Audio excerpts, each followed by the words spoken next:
I would like to talk about the challenges with medicine with communities, Indigenous communities. But before I go to that, I like to use a phrase, the future depends on literacy and also wisdom of the past. And I think it's really important when we're doing this work and understanding the historical context of North America, of what has happened, and it is involved in ceremonial work um, with sort of colonialism. I need to name that, and the history of Canada or wherever you're working. So when Christopher Columbus first came over, their first contact was with the indigenous group of the Taino people in the Caribbean.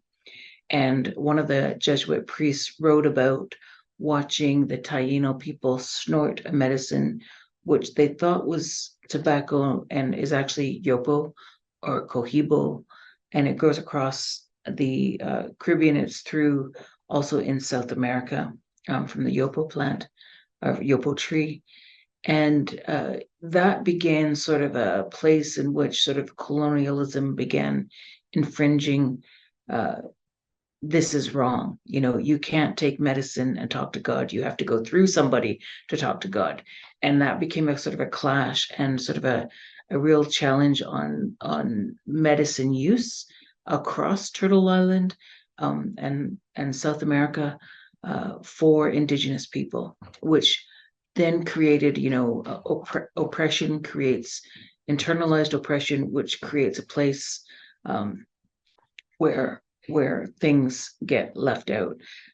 When I say that, I also mean when I talk about policies, and I think that's a really important thing because a lot of the policies that we have right now are a continuation of sort of the first impact. There was a report put out in BC a few years ago, maybe 4 or 5 years ago, and about racism within the medical system. And I think this is really important to understand. When I say that, it really addresses power and privilege imbalances and what that looks like for people coming into access, healing, and health.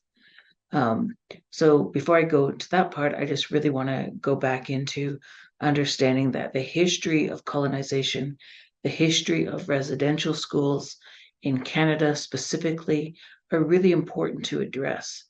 When we look at the history of Canada, we look at how Canada is 100% Indigenous, or North America from coast to coast to coast to coast, Indigenous land, and then we look at sort of the history of people coming here, moving here, and Canada's wealth is based on all of this land. And most people are, reactions are like, "That's not. Wait a second, I haven't done anything." But it's important that we understand it's not about us as individuals, but it's about a system that has been created that still continues to not have equal access for everybody coming in. And and I also want people to watch as we're doing this series around, there's a term called settler reactivity, and watch in your body and note in your body on how, when I say some of the things, how your body reacts. And when you get from a defensive reaction, and what we're trying to do is move from a defensive reaction into solidarity and move into ethical actions with Indigenous people. And it's a real challenging thing when we look at sort of the history and understand, the reason why I think a lot of cultures are closed to outsiders is because of a story of erasure, a story of genocide, and ongoing genocide. And I need to name these things first, just to frame it.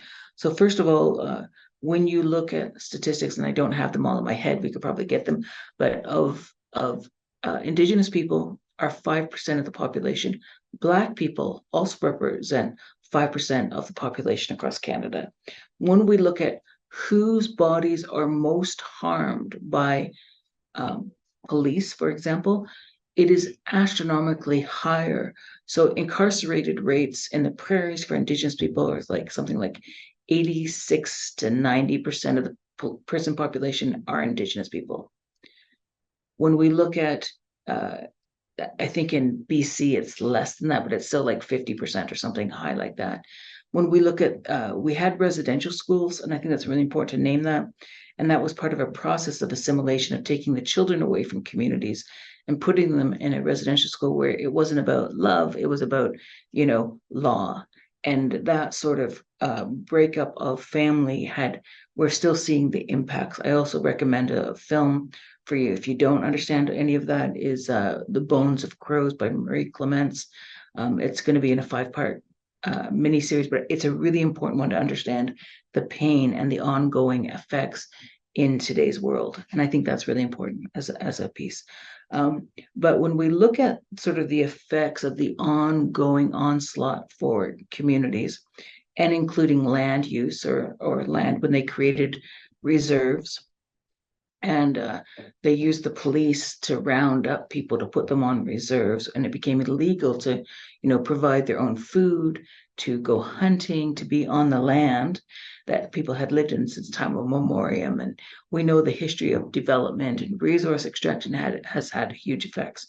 I think it's really important to understand also, I want people to understand that 12% of Canada is privately owned land. Only 12%.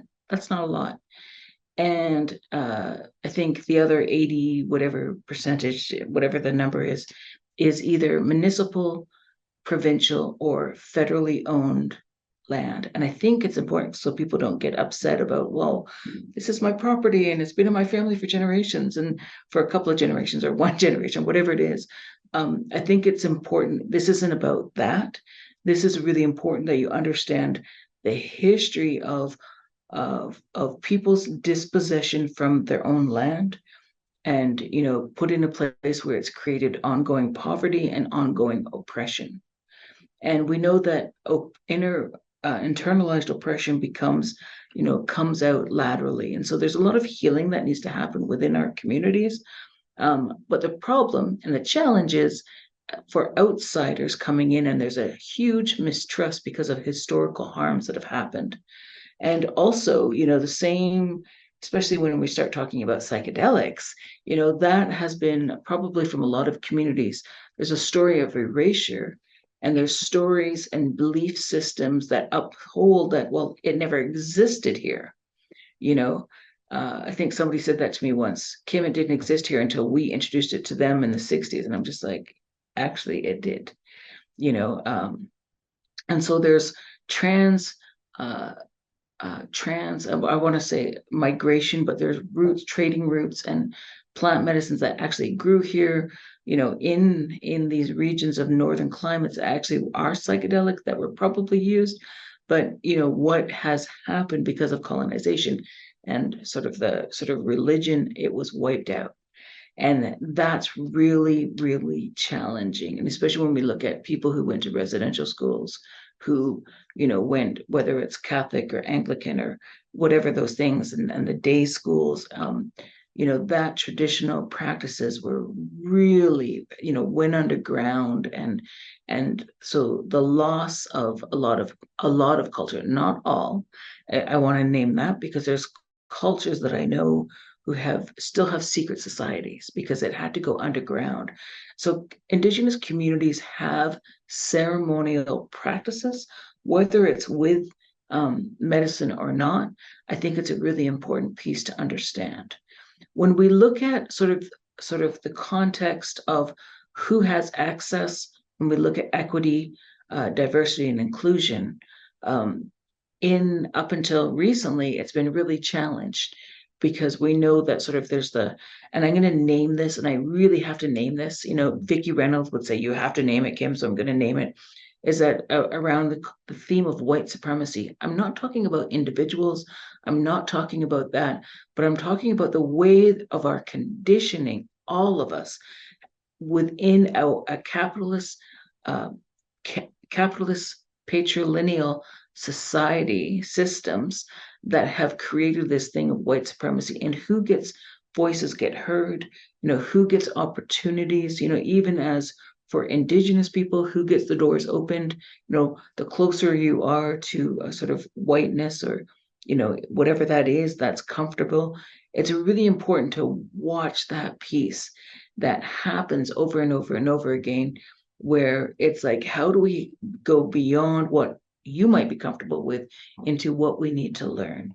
And so starting there, I think it's part of our work to sort of start undoing, and I use the word decolonizing, but to challenge really our conditioning on what we know as sort of knowledge systems, what we think as, well, if you have a PhD, you have this, and really understanding academia.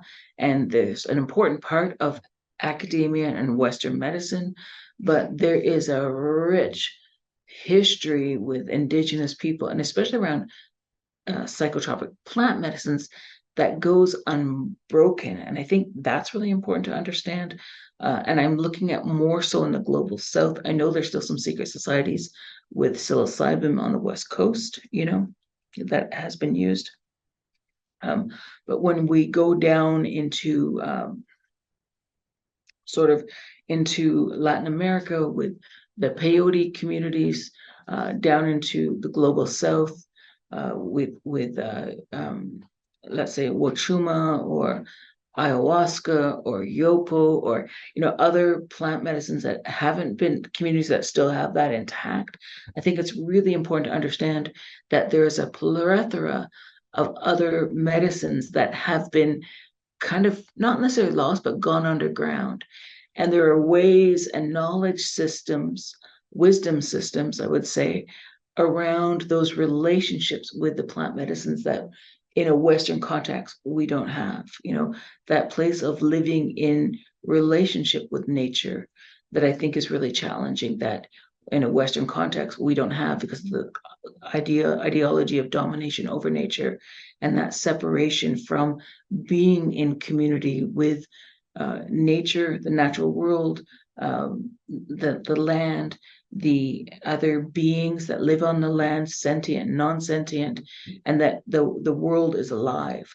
And that piece there, contextually, historically, when we look at Cartesian theory, Descartes, remember that, maybe grade 9 or grade 10, I don't know, and where I think, therefore I am, and that sort of idea of rationalization or conditioning became something that we carry today, where when we look at plant medicines and what it shows us from our blind spots, and you can go into sort of another conversation around that, around neuroplasticity, but our blind spots that medicines allow us to see, watching the trees breathe, and I think when we are in relationship with that, I think it's really important that we understand that.